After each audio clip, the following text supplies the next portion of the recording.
Tokyo. Tokyo où les Jeux pour handicapés physiques ont pris la relève des Jeux des athlètes valides. Une affection, une lésion, voire même une section de la moelle épinière prive ceux-ci de l'usage de leurs membres inférieurs. Bilan de l'équipe de France, 12 accessites et 13 médailles, dont 4 d'or. À l'Institut national des sports, nous avons retrouvé les triomphateurs de ces Jeux, les escrimeurs. Tout comme les valides, les paraplégiques ont remporté 5 médailles.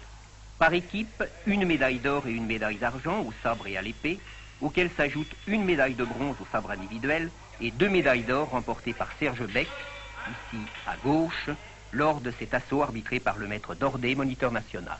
Maître Dordet, s'il vous plaît, que pensez-vous de la performance de ces deux escrimeurs? C'est absolument extraordinaire. Et il est curieux de constater, bien que la technique soit différente, que nous retrouvons chez ces tireurs les mêmes qualités, le même enthousiasme, la même volonté de se battre, de gagner que chez nos équipiers.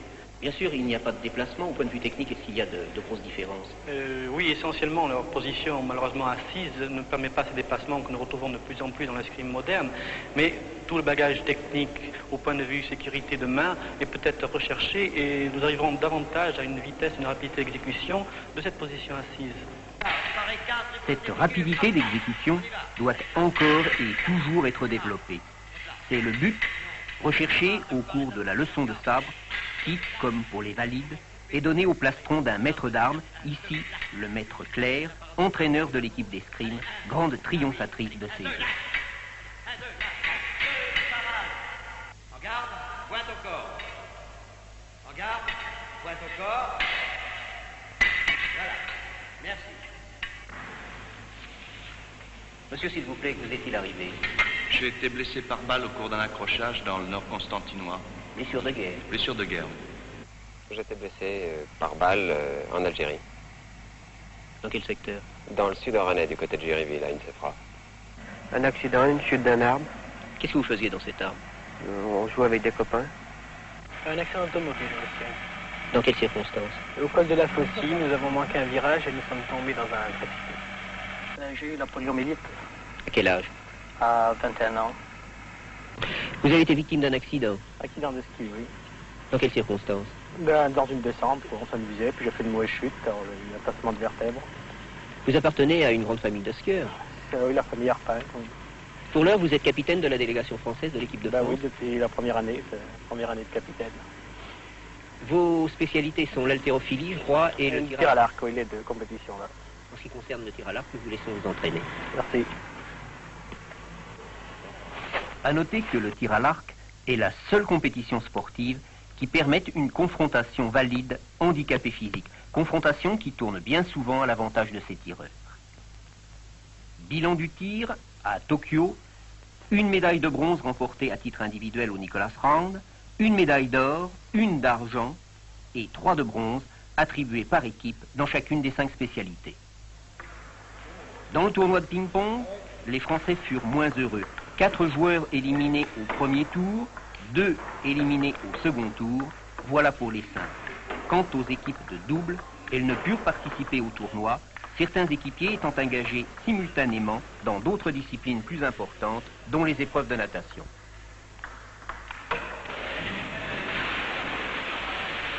Quelle que soit la spécialité, brasse ou crawl, le départ des épreuves de natation est donné dans l'eau.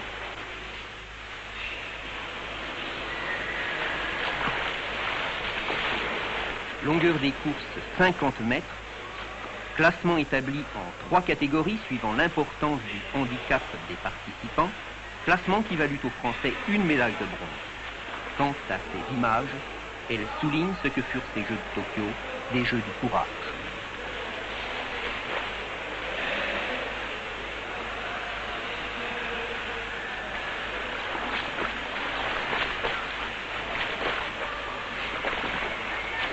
Mais avec la natation, le tir à l'arc, l'escrime et le ping-pong, les Jeux des paraplégiques ne sont-ils pas avant tout des Jeux de la rééducation? À cette question répond Alain Bossion, entraîneur de l'équipe de France. Des Jeux de la rééducation, pas particulièrement, puisque en plus sont inscrites à ces Olympiades des épreuves que nous rencontrons normalement chez les athlètes normaux, classiques. En particulier l'haltérophilie, En haltérophilie, nous avons été obligés d'adapter l'haltérophilie à la condition du fauteuil roulant. C'est-à-dire que pour éviter tout traumatisme à la colonne vertébrale, nous faisons développer en position couchée. Ce qui n'empêche pas nos athlètes de développer entre 120 et 130 kg, assez fréquemment. En ce qui concerne l'athlétisme.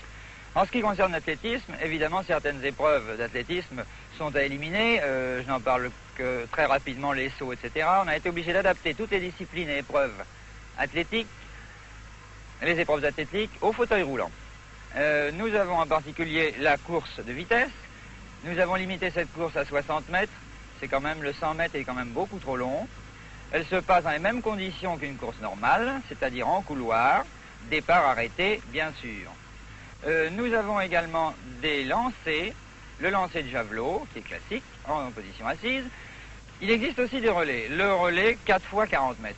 Là, la distance est très limitée, et contrairement au relais normal, c'est un relais qui se passe en aller et retour. De chaque côté des lignes de départ se situe une zone de passage de témoin. Nous avons supprimé ce témoin et remplacé cette prise de témoin par le passage de la ligne. Le relayeur doit passer sur la ligne d'arrivée au moment où l'autre doit en sortir. S'il le sort trop tôt, l'équipe est disqualifiée. Dernière discipline athlétique. La dernière discipline athlétique, c'est une discipline qui n'existe pas non plus chez les valides, qu'on pourrait comparer grosso modo au cross, si vous voulez. C'est une discipline que nous appelons le gymkhana. C'est une discipline qui est très rééducative. C'est l'utilisation du fauteuil roulant au maximum, avec toutes les difficultés que l'on peut rencontrer dans la nature, les passages de trottoirs, des descentes d'escalier, des montées sur quelques petites planches inclinées, des passages sur 2 roues, aller-retour et un petit peu de slalom. C'est une épreuve assez difficile, il faut que ce soit un coureur très complet qui puisse se permettre de faire ça et un coureur très habile. Il est possible d'assister à une de ces épreuves? Eh bien, nous allons donner le départ tout de suite à une course de slalom, à l'entraînement. Vous allez pouvoir voir ça.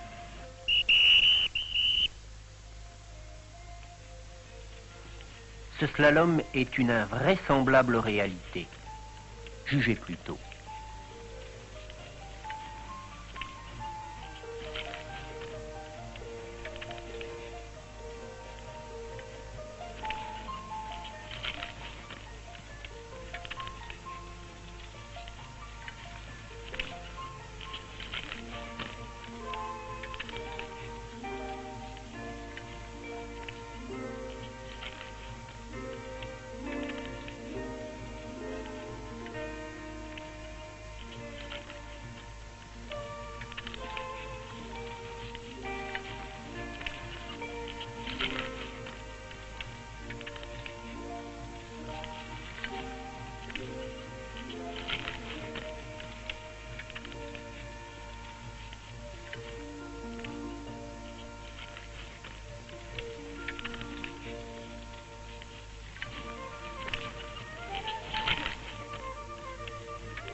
Georges Biron, en tête ici, remporta la médaille de bronze du slalom.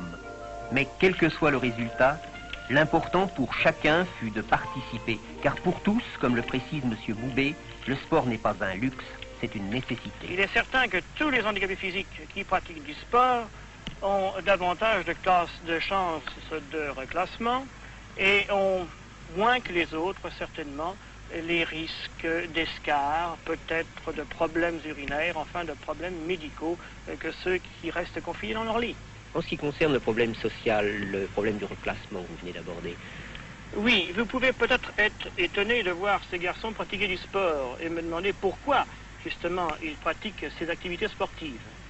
Eh bien, d'abord, pour se prouver à eux-mêmes qu'ils sont encore capables de beaucoup de choses. Ensuite, pour prouver au grand public et pour prouver aux employeurs éventuels que malgré leur fauteuil roulant, malgré leur handicap, ils sont capables de travailler dans une position assise, bien sûr, et de ce fait capables de retrouver une place dans la société. Un exemple, Michel Dehan. Un matin de Noël, voilà 2 ans, il perdit l'usage de ses jambes. Vous aviez auparavant pratiqué un sport? Oui. du basketball. Dans quel club? La Ferton. Alors quand, en Noël 1962, vous êtes aperçu que vous ne pouviez plus vous servir de vos jambes, est-ce que vous avez pensé qu'un jour vous pourriez pratiquer le basket? Bah non, enfin j'en avais vaguement entendu parler quand c'est du basket en fauteuil. Je pensais pas y jouer. Quoi qu'il en soit, il n'était pas question pour vous de participer à des Jeux Olympiques. Non, du tout. Alors je pense que ça a été quand même une bonne surprise lorsqu'il y a peu de temps, on vous a dit, à condition de vous entraîner sévèrement, vous pourriez participer à ces Jeux Olympiques de Tokyo. Ah oui. Avec l'équipe de France, Michel Dehan remporta la 4e place du tournoi de basket, dominé, comme chez les valides, par les États-Unis. À signaler d'ailleurs que les règles du jeu de basket en fauteuil demeurent très proches de celles du basket classique. Les dimensions du terrain, des panneaux, de la balle sont demeurées les mêmes. Certains aménagements ont bien entendu été apportés. Il en est ainsi du dribble, les 2 pas classiques étant remplacés par 2 tours de roue.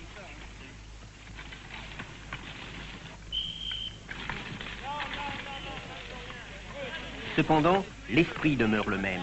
En particulier, les fautes personnelles connaissent une même sanction que chez les valides, le coup franc. Mais revenons auprès de Michel Dehan, qui, comme tous ses camarades, a su accepter son handicap, peut-être afin de le mieux dominer.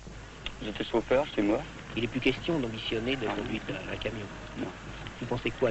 Eh bien, je pense aller aussitôt au centre de rééducation, aller dans un centre de réadaptation professionnelle pour apprendre un métier. Au point de vue moral, ça va quand même beaucoup mieux. Ah oui, beaucoup mieux. Vous avez le sentiment d'avoir pu en quelque sorte un peu forcer le destin? Oui, oui. Ça doit faire du bien, non?